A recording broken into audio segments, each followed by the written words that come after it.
মহানন্দা নদী কতটুকু সম্পদময় সেটা আমি দেখাই। এই নদীতে প্রচুর পরিমাণে পাথর পাওয়া যায়, প্রচুর পরিমাণে পাথর। এবং এখানকার যে বালুগুলা অনেক মোটা দানার বালু।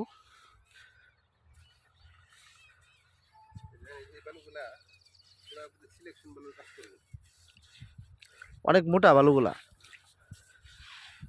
মহানন্দা নদী প্রকৃতির এক আশীর্বাদ স্বরূপ।